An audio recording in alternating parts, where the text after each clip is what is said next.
Assalamu alaikum students. Today is our second lecture of Introduction to Law. I am your course instructor तालिसुन सबासी advocate. Last time हमने lecture में क्या पढ़ा था? हमने ब्रीफ हिस्ट्री पढ़ी थी इसकी लॉ की. आज हम पढ़ेंगे इसकी ब्रीफ हिस्ट्री इंटरनेशनल लॉ की, कॉमन लॉ की, इंग्लिश लॉ की, रोमन एंड ग्रीक लॉ की. It's very important question on the point of view of the exam में लास्ट टाइम इनमें से एक सवाल भी आया हुआ है कॉमन लॉ का. आपने इस चीज़ को अच्छे से एब्जॉर्ब करना है, स्टडी करना है और एग्जामिनेशन पॉइंट ऑफ व्यू से इसको अवलीन तरजीह देनी है. So without any delay we are going to start the common law of England.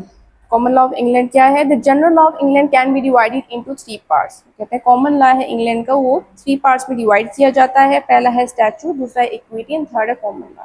Statute body of principle को कहा जाता है, इक्विटी कहा जाता है फेयरनेस को, जबकि कॉमन लॉ एक ऐसा पार्ट है इंग्लिश लॉ का जो कि किससे अखज़ किया गया है? प्रेसिडेंट से, जो कि कोर्ट के वर्डिक्स एंड डिसीजंस होते हैं, कस्टम से, कन्वेंशन से, इन सब चीज़ से अखज़ किया गया है. Common law is the entire body of English law. वो कहते हैं कि जो कॉमन लॉ है वो इंग्लिश लॉ की इंटायर बॉडी तस्वर की जाती है. और ये किसने स्टार्ट किया था? ये expression common law English advocates ने, जो कि कैनोनिस्ट थे, जिन्होंने कोड ऑफ कैनन दिया था, लॉ ऑफ कैनन दिया था. So the expression common law was adopted by English lawyers from the canonists who used it. Okay. The development of the common law is closely associated with the growth of King's justice in England. वो कहते हैं common law की जो development है ना, ये किसके साथ associate की जाती है? Kings के justice के साथ, जो कि इंग्लैंड का है. After the Norman conquest, जब नॉर्मन का conquest हुई थी, लड़ाई हुई थी, जंग हुई थी. Formally पहले justice was administered by the barons. Barons को हम एरिस्टोक्रेट्स भी कहते हैं, जो इन्फ्लुएंशियल पीपल होते हैं उनको भी कहते हैं. पहले जो जस्टिस था ना, जो कि आपको एक इंसाफ दिया जाता था, वो कौन एडमिनिस्ट्रेट करता था? वो कौन देखता था? वो बैरन्स देखते होते थे इन देयर लोकेलिटीज, अपनी अपनी लोकेलिटीज में, like just like a jirga system type. The common law of England was produce during the period. जो कॉमन लॉ है इंग्लैंड का, वो कब प्रोड्यूस हुआ, किस पीरियड में? Between the reign of William I and Edward I. When royal justice, जब royal justice graduality के साथ, बहुत gradual way में, वो slowly dwarf हो रहा था, कम हो रहा था, खत्म हो रहा था, then क्या किया? लॉ ऑफ कॉमन लॉ ने सुपरसीड किया, उसको ओवरलैप किया और अपनी जगह बनाई. When royal justice gradually dwarfed and finally superseded all other justice, the triumph of King's Court was achieved by the instrumentality of the royal writs. वो कहते हैं जो फतह है किंग्स कोर्ट की, वो कैसे हुई? जब रॉयल रिट्स की अचीवमेंट हुई. देखिए रिट्स पाकिस्तान में आर्टिकल 199 1973 में बयान की है कि 5 रिट्स होती हैं: habeas corpus, prohibition, quo warranto, mandamus, certiorari. तो रिट्स एक अहम किरदार अदा करती हैं आपके जितने भी फंडामेंटल राइट्स होते हैं, उनकी वायलेशन हो, उसको अचीव करने में. By the time of Glanvill, chief justiciar of Henry II, a royal writ has been invented. वो कहते हैं उस टाइम पे एक रॉयल रिट इन्वेंट हुई थी, which could be send to the sheriff. अब शेरिफ क्या होता है? Sheriff is exactly the chief justice या चीफ एग्जेक्टिव जिसे कहा जाता था, लॉर्ड ऑफिसर होता था. ये एक चीफ एग्जेक्टिव लॉर्ड ऑफिसर होता था, जो कि क्या काम देखता था? जो कि क्राउन के काम देखता था, और उसके पास डिफरेंट पावर्स होती थी. किसकी? जुडिशरी की, एडमिनिस्ट्रेशन की. जुडिशियल और एडमिनिस्ट्रेशन की पावर होती थी शेरिफ के पास. वो कहते हैं कि यहाँ पे इन्होंने इन्वेंट किया एक रॉयल रिट, और जो कि सेंड कर सकते हैं हम शेरिफ को किसकी कंप्लेंट में? कोई भी टेनेंट जो कि कहता है कि जनाब मैं तो ये ऑनर था इस लैंड का और मुझे ज़बरदस्ती यहाँ से निकाला गया है.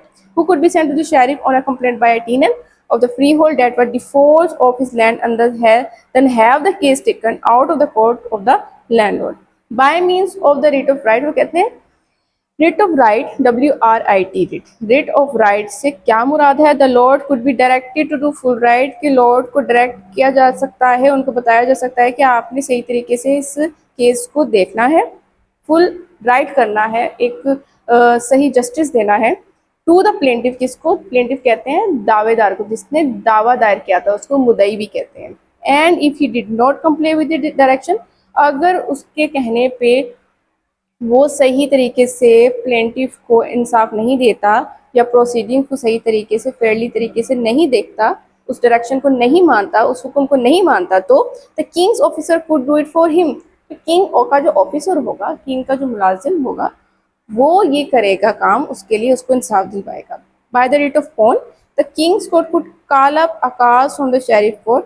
रिट ऑफ फॉन होती है कि जब आप लोअर कोर्ट से जो कि आपका फैसला आप उस पर सेटिस्फाई नहीं है, आप हाई कोर्ट पे क्या करते हैं, आप अपील करते हैं, रिट करते हैं, सॉरी रिट करते हैं, तो वो रिट ऑफ फॉन कहलाती है। तो कहते हैं जब रिट ऑफ फॉन आई तो वो क्या होता है कि उसके बाद क्या किया जाता है कि कालब करते हैं शेरिफ कोर्ट में, तो उससे पूछा जाता है कि हाँ जी आपने ये क्या काम किया है। होल्सवर्थ ने क्या लिखा है, the invention of the writs was really making of the English common law, कि जब इन्वेंट हुई है ना रिट्स, इसने इंग्लिश कॉमन लॉ में बहुत अहम किरदार अदा किया है। Which took place between 1150 and 1250, कहते हैं ये सारा काम 1150 and 1250 AD के दरमियान हुआ है। The special writ issued by the king's bench were the writs of mandamus and certiorari। तो special writs जो कि issued हुई किंग्स की बेंच से वो certiorari and mandamus थी। These writs undermined local jurisdiction। In writs ने क्या कर दिया, local jurisdictions को क्या कर दिया, कमजोर कर दिया। And established the primacy of royal justice, और जो अवलियत थी, जो अहमियत थी रॉयल जस्टिस को, उसको इस्टेब्लिश कर दिया। By the time of Edward one the king justice was finally establish. जब एडवर्ड वन का टाइम आया, उसका दौरे हुकूमत आया, तो किंग जस्टिस फुली इस्टेब्लिश था इंग्लैंड में। एंड द जुडिशियल डिसीजन, और जो अदालती इंस्टीट्यूशंस थे, assumed and form which they retain till 1875, वो बने और ये कब तक रहे, 1875 तक। By the beginning of 14th century, जब 14th century start हुई, फिर क्या हुआ, the court of chancery arose and began to administer justice by the side of common law courts। court of chancery arose हुई, और court of chancery किस पे काम करती थी, इक्विटी पे काम करती थी, फेयरनेस पे काम करती थी, जस्टिस पे काम करती थी। अब उन्होंने क्या किया कि उसने साथ ही साथ कॉमन लॉ जो के कोर्ट्स हैं उसके साथ साथ काम करना स्टार्ट कर दिया। तो यूँ हुआ कि इक्विटी फुली एब्जॉर्ब हो गई कॉमन लॉ ऑफ इंग्लैंड में, sorry common law of courts में।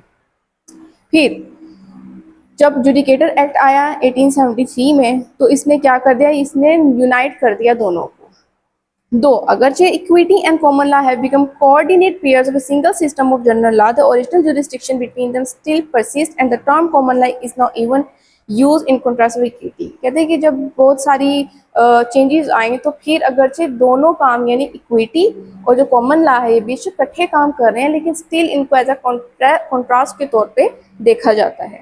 Up to 1873 there were two distinct systems in England on the way of law, in the systems of law. वो कहते हैं कि दो different system थे, एक इम्तियाजी सिस्टम थे इंग्लैंड में। कौन से थे, जस्टिस के थे, किंग्स बेंच थी, court of common pleas and court of exchequer था। ठीक हो गया। In the court of chancery the chancellor decides cases are not according to common law. जो कोर्ट ऑफ चांसरी था, चांसलर ने डिसाइड किया कि जो केसेस है कॉमन लॉ के अकॉर्डिंगली नहीं सुने जाएंगे, but according to the principles of equity, लेकिन अगर फैसला होगा तो प्रिंसिपल्स ऑफ इक्विटी के तहत किया जाएगा। फिर आया जुडिकेटर एक्ट 1873। इसने क्या किया, इसने प्रोवाइड किया हाई कोर्ट ऑफ जस्टिस को एक वे अपील करने का। The high court of justice was divided into 5 divisions. ये 5 डिवीजन्स में कन्वर्ट हो गए। उसमें क्या थी, चांसरी थी, क्वींस बेंच था, कॉमन प्लीस थी, एक्सचेकर था, प्रोबेट था, डाइवोर्स था एंड एडमिरल्टी थी। जो एक्सचेकर है उसको क्या कहते हैं, जो कि रेवेन्यू वगैरह के मामला को देखता है, और जो एडमिरल्टी है वो कहते हैं जो कि नेवी, रॉयल नेवी इश्यूज होते हैं वो उनके अंडर आते थे। It is historical and in the historical origin common law was taken to mean the whole of the law of the land including equity. फिर यूँ हुआ कि हिस्टोरिकल ओरिजिन में कॉमन लॉ को लॉ ऑफ इंग्लैंड का नाम दिया गया, उसको as a whole of body करार दिया गया। Statute law was referred to separately because of authority. कहते स्टैट्यूट लॉ है ना उसको डिफरेंट ही माना गया क्योंकि उसकी अथॉरिटी की वजह से। इन मॉडर्न टाइम्स, जो अब मॉडर्न टाइम्स है, अब जदीद जो दौर है, the statute law has developed to a great extent. Even certain portions of the common law are undergoing slow transformation into statute law by process known as codification। वो कहते हैं कि जब जो जदीद हो रहा है, जो स्टैचूट लॉ है ना, ये इतना ज़्यादा डेवलप हो चुका है, इसकी वसअत इतनी ज़्यादा है कि इसके कुछ पोर्शंस कॉमन लॉ के साथ जुड़ चुके हैं, और स्लो ट्रांसफॉर्मेशन के साथ साथ ये उसके साथ साथ इसकी कोडिफिकेशन भी जारी है, यानी इसकी रीराइट भी किया जा रहा है रिटन फॉर्म में। The term common law is still used to mean the whole of the law of England when it is contrasted with the foreign system of law like Roman law and French law। वो कहते हैं जो term है common law अभी भी use की जाती है, जैसे कि ये लॉ है फुल इंग्लैंड का, और जब इसको कंट्रास्ट किया जाता है फॉरेन सिस्टम ऑफ लॉ के, जैसे कि रोमन लॉ और फ्रेंच लॉ, तो इसको एज ही इस्तेमाल किया जाता है टर्म, जैसे कि ये whole of the law of England हो। तो हमने क्या पढ़ा कॉमन लॉ ऑफ इंग्लैंड में? पहले उन्होंने बताया कि 3 चीज़ेस में डिवाइडेड है, statutory equity and common law. फिर उन्होंने बताया कि टर्म किसने पहले यूज़ किया, एडवोकेट्स ने, जो कि कैनोनिस्ट थे। फिर रिट्स के बारे में हमने बयान किया कि यहाँ पे इन्वेंट हुई रिट्स, और रिट्स में पहले बैरन्स देखते होते थे कि कैसे जस्टिस देना है, बाद में उसको सुपरसीड किया गया, और बाद में जब रिट्स आई तो उसके मद्देनज़र रखते हुए अगर वो काम डायरेक्शन के तौर पे शेरिफ नहीं करते तो कोर्ट के ऑफिसर उसको खुद कंप्लेंट कराते हैं। तो कोर्ट ने 2 रिट्स पेश की थी, वो कौन सी थी? सर्चरेरी एंड मैंडेमस थी, जो कि उन्होंने कहा है कि टाइम के साथ साथ एवोल्यूशन होती रही, डेवलपमेंट होती रही, और 1875 में जो कि एक इस्टेब्लिश्ड जो इंस्टीट्यूशन है वो हमने देखा कि ये आ चुका है। फिर हम 14th सेंचुरी में देखते हैं कि जो कोर्ट ऑफ चांसरी है, जो कि किसके प्रिंसिपल्स पे काम करती थी? वो काम करती थी इक्विटी के प्रिंसिपल्स पे, और उसने क्या करना स्टार्ट कर दिया कि जो कॉमन लॉ है, लॉ ऑफ कॉमन्स है, उसके साथ काम करना स्टार्ट कर दिया। दो अगरचे दोनों डिफरेंट चीज़ें हैं, लेकिन उन्होंने कॉपरेशन के साथ काम करना स्टार्ट कर दिया। फिर जुडिकेटर एक्ट आया 1873, उन्होंने दोनों को कोऑर्डिनेट तो कर दिया, लेकिन वो अभी भी कहते थे कि एज अ कॉन्ट्रास्ट के तौर पे देखा जाता था। बाद में उन्होंने क्या देखा कि 2 डिफरेंट सिस्टम्स हैं इंग्लैंड में, ठीक है, जिसको कहते हैं किंग्स बेंच है, कोर्ट ऑफ जिस कॉमन पिकास कहते हैं, और कोर्ट ऑफ चांसरी कहते हैं। जो चांसलर था वो कहता था कि हमने जो फैसले करने हैं वो प्रिंसिपल्स इक्विटी पे करने हैं। फिर जुडिकेटर एक्ट 1873 में एक हाई कोर्ट ऑफ जस्टिस को एक प्रोवाइड दी गई, जिसके ऊपर बंदा अपील कर सकता है, और फिर उसको 5 डिवीजन्स में डिवाइड किया गया हाई कोर्ट ने, जिसमें चांसरी थी, क्वींस बेंच था, कॉमन प्लीस थी, एक्सचेकर था, डिवोर्स थी, और एडमिरल्टी थी। एंड में हमने देखा कि हिस्टोरिकल रीजन में हमने देखा कि ये जो सारा कॉमन लॉ है इसको बॉडी ऑफ इंग्लैंड करार दिया गया है, और इसको कंपैरिजन भी करते हैं किसके लॉ के साथ? रोमन लॉ के साथ और फ्रेंच लॉ के साथ। उम्मीद है आपको ये समझ आ गई होगी कि कॉमन लॉ ऑफ इंग्लैंड कैसे एवेल्युएट हुआ, कैसे डेवलपमेंट हुई, कैसे कोडिफिकेशन हुई, कैसे कॉमन लॉ और इक्विटी को साथ कोऑर्डिनेट होकर चलना पड़ा, और स्टिल कॉमन लॉ को पूरे इंग्लैंड का लॉ कहा जाता है। International law history. International law आपको पता है बैनुल अक़वामी लॉ है, इसमें बेसिकली कोडिफिकेशन या रिटन नहीं होता। ये किसकी बेस पे होता है? ये ट्रीटीज, कन्वेंशंस की बेस पे होता है, एक्सप्रेस एंड इम्प्लाइड कंसेंट की बेस पे होता है, और इसमें जो चीज़ें चलती हैं वो ज़्यादातर कन्वेंशंस के ऊपर ही चलती हैं। अब इंटरनेशनल लॉ रिटन नहीं है तो इसके जो कि एक ड्रॉबैक ये है कि इसके ऊपर सैंक्शंस भी नहीं है, और लेकिन ये चलता कैसे है? ये चलता है बेसिकली फेयर के ऊपर और म्यूचुअल इंटरेस्ट के ऊपर। अब सवाल ये पैदा होता है कि कोई कहता है कि ये एक लॉजिकल बात नहीं है कि अगर 2 बंदे हैं उसने कंसेंट दिया है किसी चीज़ का और एक कंसेंट विड्रॉ कर दे तो दूसरा बंदा क्या करे?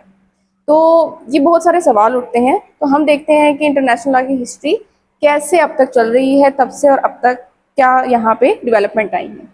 International law is a name of body of customary and conventional rules. जो इंटरनेशनल लॉ है ये किसका नेम है? कस्टमरी एंड कन्वेंशनल रूल्स का, which are considered legally binding, जो कि लीगली बाइंडिंग कंसीडर की जाती हैं by civilise states in their intercourse with each other. States के दरमियान जो कि सिविलाइज होती हैं और जिनकी गुफ्तगू होती है आपस में।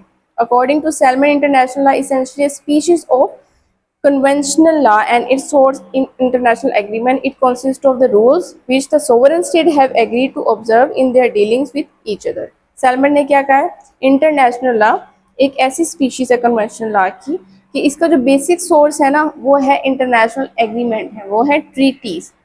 It consist of those rules, वो कहते हैं इनमें वो रूल्स हैं, वो कानून है, वो असूल हैं जो कि सोवरेन जो स्टेट्स होती हैं ना वो एग्रीड करती हैं और ऑब्जर्व करती हैं कि इन आपस में इनकी डीलिंग्स कैसे हैं। International agreements are of 2 type. तो कहते हैं इंटरनेशनल एग्रीमेंट्स होती हैं 2 किस्म की, एक होती है एक्सप्रेस, एक होती है इम्प्लाइड। एक्सप्रेस मतलब आप इजहार कर देते हो, इम्प्लाइड आप इजहार नहीं करते पर आपका बिहेवियर वैसा होता है जो कि इस चीज़ को शो करता है कि आप एग्रीमेंट के लिए माने हुए हो या आप उस पर कंप्लेन कर रहे हो।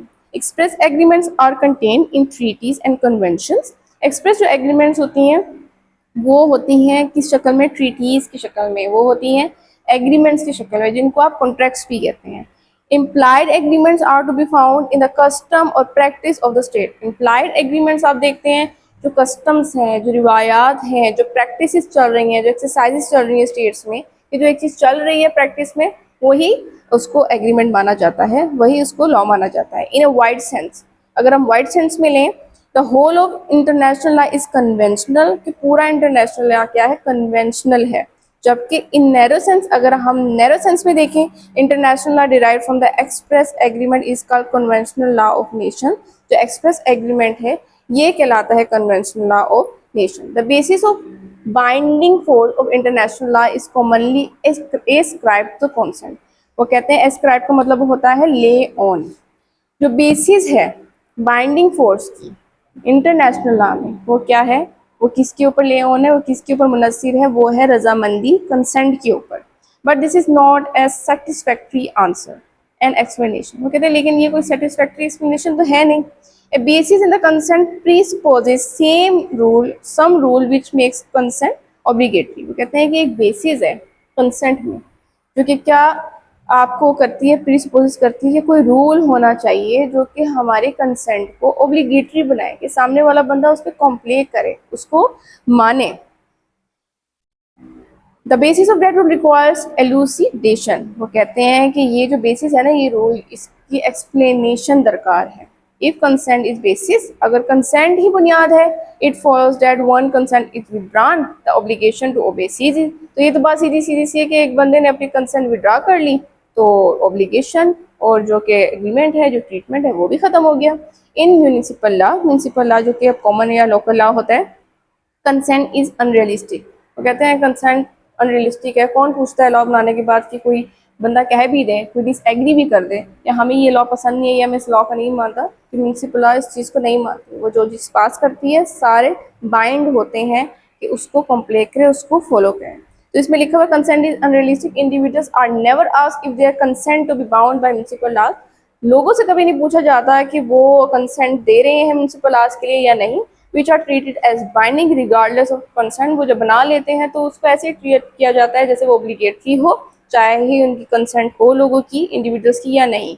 Even if some dissident declares, कोई एतराज़ करने वाला ये डिक्लेयर करता है that he no longer accept a law, कि मैं भी कानून को नहीं मानता इसको, ही withdrawal does not affect the coercive power of the state। वो जो हमारी पावर है, जो ज़बरदस्त, जो कि सोवरेन पावर है स्टेट की, उसको कोई फर्क नहीं पड़ता। Which comes into play irrespective of what individual thing. जो करके ही रहता है, वो ये नहीं सोचता कि दूसरे क्या सोच रहे हैं।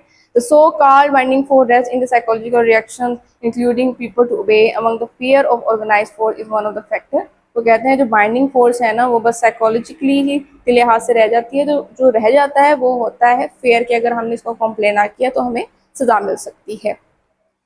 एंड इसी यही बात उन्होंने कहा है, the principle of reason why state choose to obey international law of fear. वो कहते हैं कि यही वजह है कि क्यों इंटरनेशनल लॉ को उन्होंने बाइंडिंग बनाया, वो है डर। और डर क्यों है? ऑफिडाल of neighbours and self interest, अपने हमसाय ममालिक का और जो सेल्फ इंटरेस्टेड है उसकी वजह से वो बाइंडिंग रहते हैं।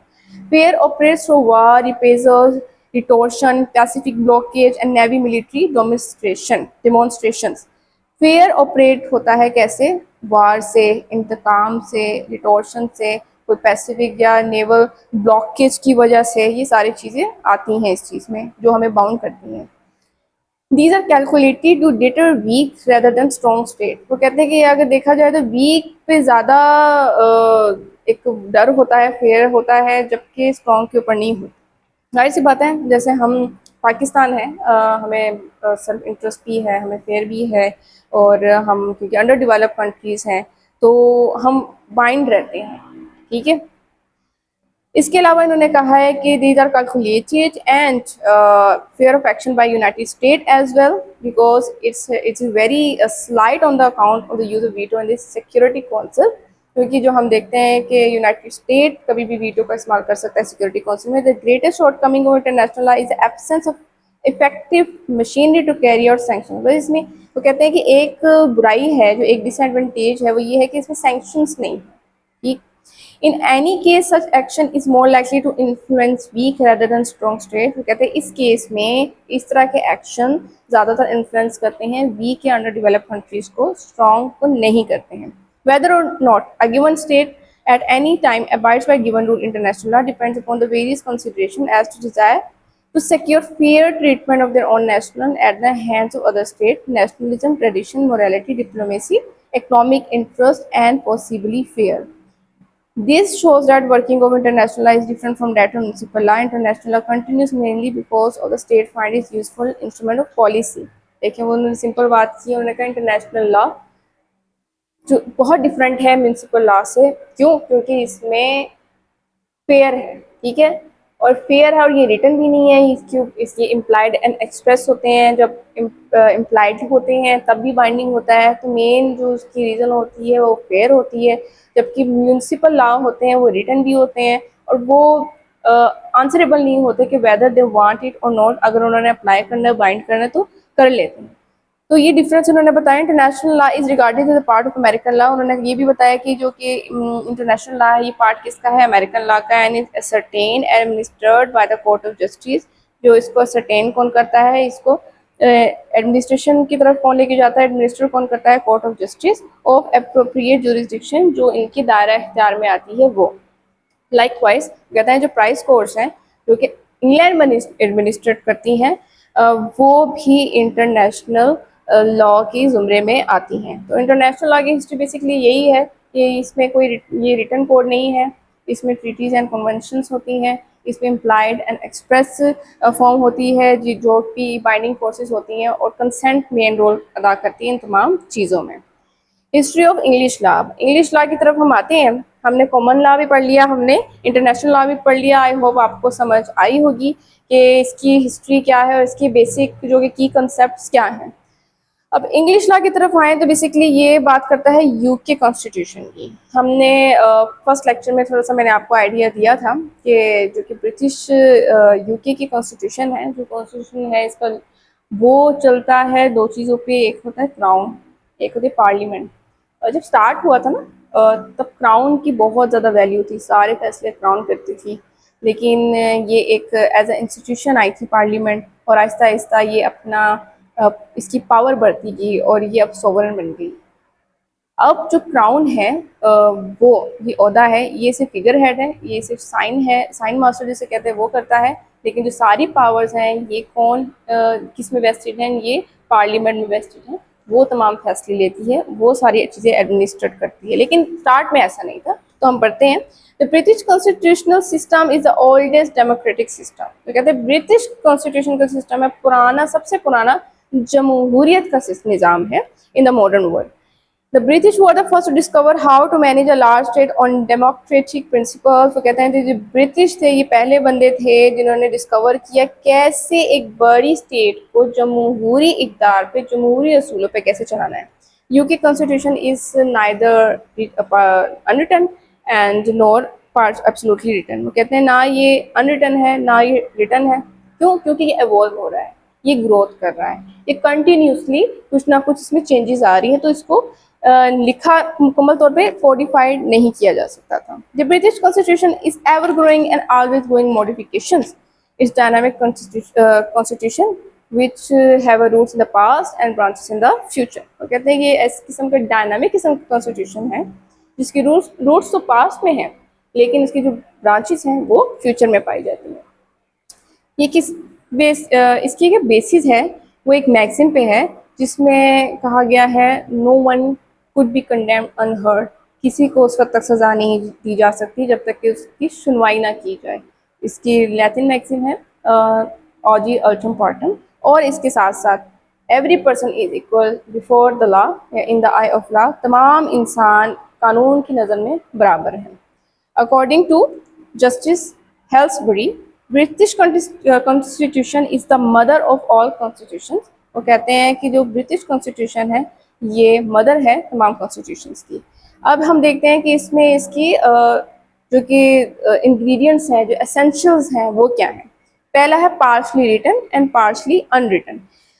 Unwritten nature of the English constitution does not apply that of all parts are unwritten. वो कहते हैं कि अनरिटन नेचर का मतलब ये नहीं है कि इसके तमाम पार्ट अनरिटन है। हाँ, ये कह सकते हैं हम इसके जो ज़्यादा पार्ट्स है वो अनरिटन है, जो कम पार्ट्स हैं वो रिटन है, लेकिन completely unwritten नहीं है। The important feature of the British Constitution is its unwritten character, क्योंकि वो ज़्यादा है। But by unwritten we do not mean that none of the principles are written. There are several written parts of the British Constitution like Magna Carta, Bill of Rights and Reforms Act, Parliamentary Act 1911 etc. But the unwritten part is heavier than the written one. वो कहते हैं कि ये उन्होंने example the Magna carta, bill of right, parliamentary act वगैरह वगैरह की, उनका ये रिटर्न, लेकिन अनरिटन पार्ट हैवियर है रिटर्न पार्ट से।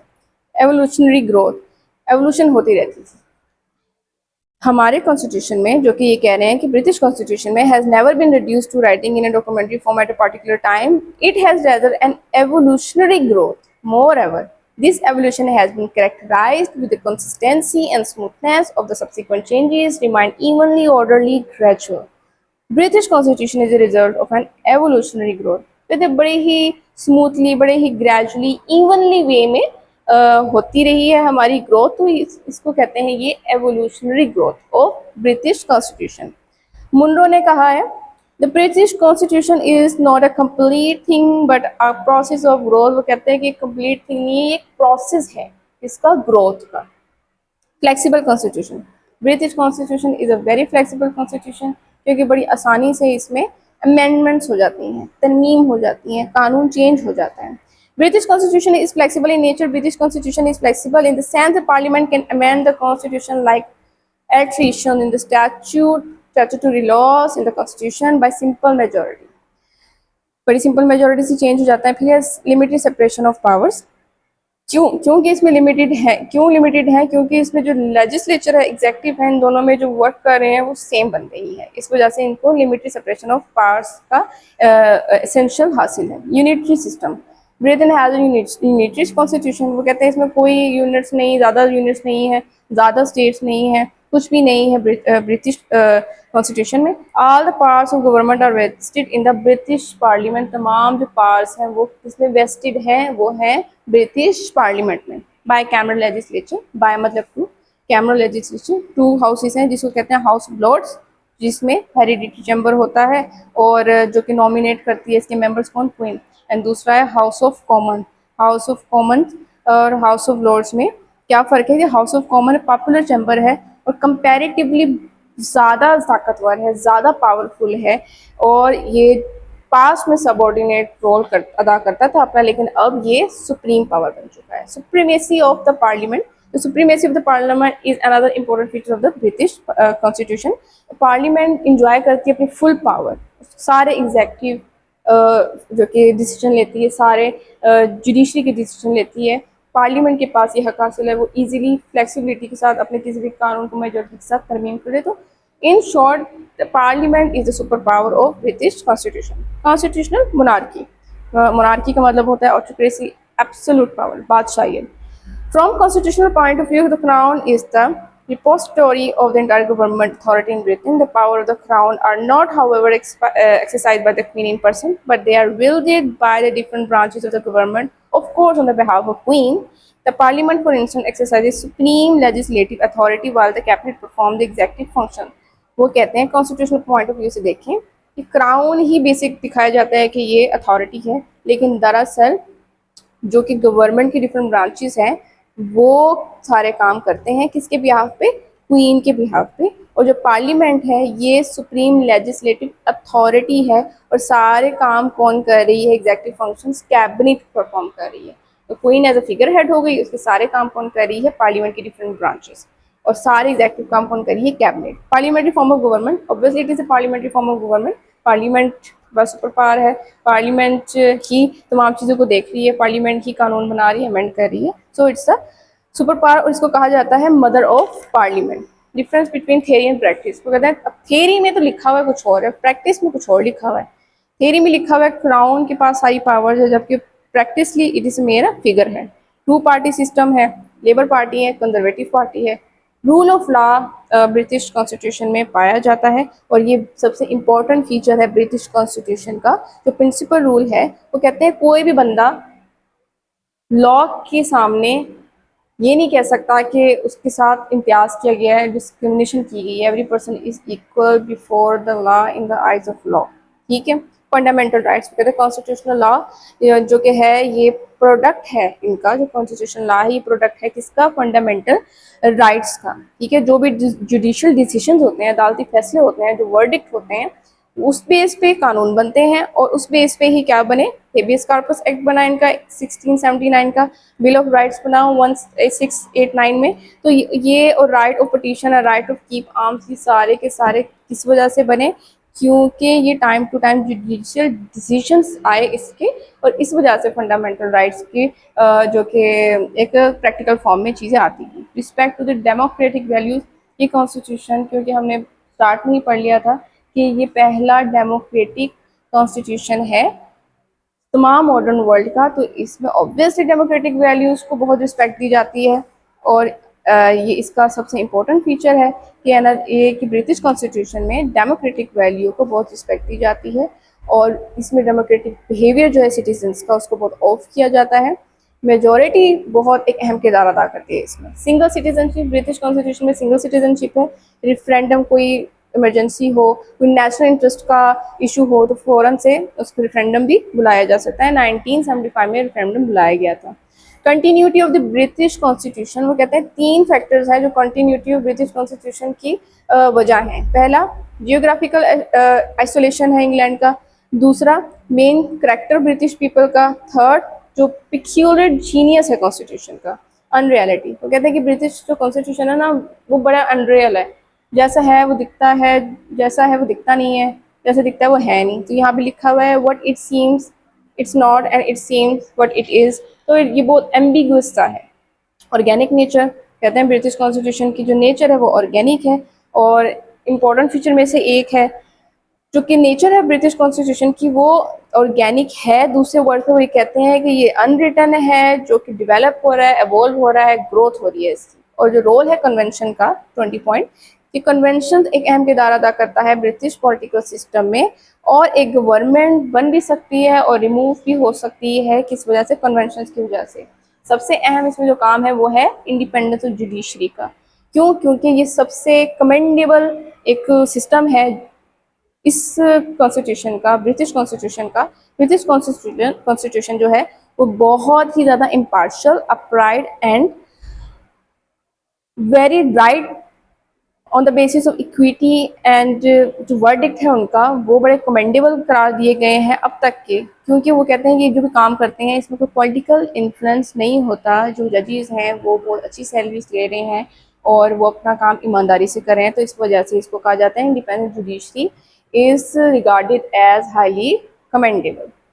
इसके अलावा इसमें मैग्ना कार्टा के बारे में बात की गई है। मैग्ना कार्टा का जो कि जो कि बिल पास किया था उसमें बताया गया है कि सेम वही बात कि हर इंसान जो है कानून की नज़र में बराबर है और उसको उसी तरीके से ट्रीट किया जाएगा। बिल ऑफ राइट्स में भी उनको राइट्स की बात की गई है कि उनको लिबर्टी दी जाए, फ्रीडम ऑफ स्पीच दी जाए, तो ये इंक्लूडेड है इनके कॉन्स्टिट्यूशन में। तो हमने ये देखा यूके के कॉन्स्टिट्यूशन में, या जिसको हम कहते हैं कॉन्स्टिट्यूशन ऑफ इंग्लिश लॉ, कि ये कितना ग्रेजुअली कहाँ से क्राउन से स्टार्ट हुआ था, पार्लियामेंट आई, पार्लियामेंट पहले सबऑर्डिनेट थी, फिर उसने सुप्रीमेसी हासिल कर ली, फिर क्राउन को एज अ फिगर हेड इस्तेमाल करने लग गए और वो एज अ साइन मास्टर की तरह हो गए, कि किस तरह से पार्लियामेंट ने अपनी ब्रांचेस को फैला दिया, but it was a very gradual. और इसमें इसके जो फीचर्स हैं ब्रिटिश कॉन्स्टिट्यूशन में, जो सबसे ज़्यादा बेहतरीन है वो है जुडिशरी का सिस्टम। फ्लेक्सिबल बहुत है, बेशक पार्शली रिटर्न है, पार्शली अनरिटर्न है।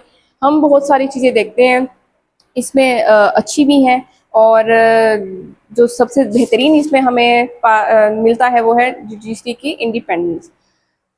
हमने अब तक क्या पढ़ लिया? हमने पढ़ लिया history of common law, international law, English law. बाकी हमारे रह गए हैं रोमन और ग्रीक लॉ। ठीक है, अब कहते हैं कि हिस्ट्री देखते हैं कि ग्रीक लॉ और रोमन लॉ की आखिर थी कैसे। अब ग्रीक लॉ में हम देखते हैं the Greek law, legal system of the ancient Greeks, जो कि लीगल सिस्टम है किसका? कदीम ग्रीक्स का। ईच सिटी स्टेट, हर city state administered its own law, हर कोई अपने अपने लॉ को देखता था, एडमिनिस्टर करता था।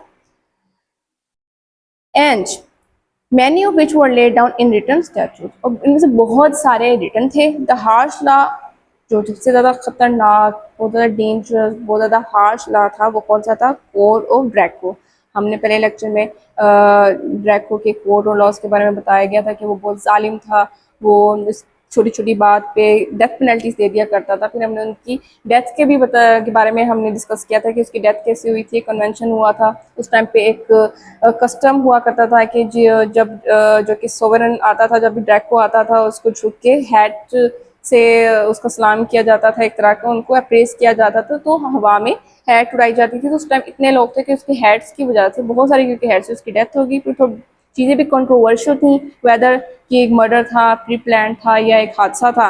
लिहाजा तो वो उस टाइम पे क्या था कि हार्श लॉ किसका आया था? ग्रीक लॉ में ड्रैको का, जो कि बहुत ज़्यादा हार्श लॉ था। और उसके बाद एक और बंदा आया सोलोन, जिसने लॉ दिया, जो कि बहुत ह्यूमन वन था। उसने साथ दिया लोगों का, लिबर्टी दी उनको, फ्रीडम ऑफ स्पीच दी उनको, हर चीज़ का फ्रीडम दिया। यानी ये वो वाली बात हो गई कि रात के बाद सवेरा हुआ, ड्रैको के बाद सोलोन आया। ये बहुत फेमस हुआ। Unlike Roman law, Greek law produce the little analytical jurisprudence. उन्होंने ग्रीक लॉ में उन्होंने कहा बहुत, वो जो कहते हैं तज्जियाती किस्म का फ़िक़्ह पेश किया। दो अगर फिलोसफर एग्जामिन, जो फिलोसफर है उन्होंने एग्जामिन किया एब्स्ट्रैक्ट कॉन्सेप्ट ऑफ जस्टिस, ठीक है, जो कि एब्स्ट्रैक्ट फॉर्म्स ऑफ जस्टिस थे, उसको क्या किया, उसको उन्होंने एग्जामिन किया। Those who said in judgment based their verdicts less on notion of equity than on statute। उन्होंने देखा कि जो कि जजमेंट में बैठते थे कि जो वर्डिक्ट्स हैं, जो जजमेंट्स हैं, जो फैसले हैं, ये इक्विटी पे कम है, इक्विटी के बेसिस पे कम कर रहे हैं। जो स्टैट्यूट्स हैं, जो कानून हैं, उसके बेस पे ज़्यादा हो रहे हैं, ठीक है। Both private and criminal procedure begin with the summoning of the defendant to the magistrate and the filing of a written complaint। वो कहते हैं कि कैसे दावा स्टार्ट होता था, कि वो ये कह रहे हैं कि चाहे प्राइवेट हो या क्रिमिनल प्रोसीडिंग हो, डिफेंडेंट को बुलाया जाता था और मजिस्ट्रेट के सामने जब एप्लीकेशन देने पे स्टार्ट किया जाता था। ये एक प्रोसीजर कि जब आप गए हैं मजिस्ट्रेट के सामने, आपने दी है एप्लीकेशन, कंप्लेन की है, फिर डिफेंडेंट को बुलाया गया है और फिर दावा स्टार्ट हुआ है। Type of arbitration was available in civil courts. सालसी जो होते हैं ना, जो लोगों में सुलह कराते हैं, वो भी कहते हैं कि सिविल कोर्ट्स में उस टाइम पे अवेलेबल होते थे।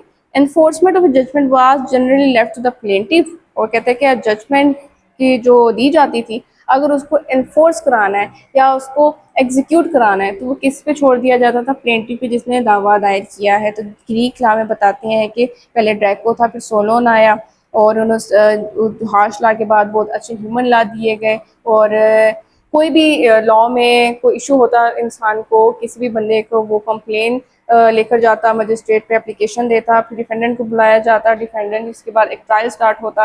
और इसके साथ उन्होंने ये बात बयान की है कि एक आर्बिट्रेशन भी होती थी, एक सालिस भी, और दोनों पार्टीज को बिठा दिया जाता था, उनको उनकी बात कराई जाती थी, और जो भी फैसला किया जाता था वो छोड़ दिया जाता था प्लेंटिफ पे। अगर उसकी मर्जी होती थी, उसकी सवाबदीदी होती थी, उसकी डिस्क्रिप्शन होती थी, तो वो उसको इम्प्लीमेंट कराते थे, अदरवाइज नहीं कराते थे। इसके बाद हमारा जो लास्ट रह गया है वो है रोमन लॉ।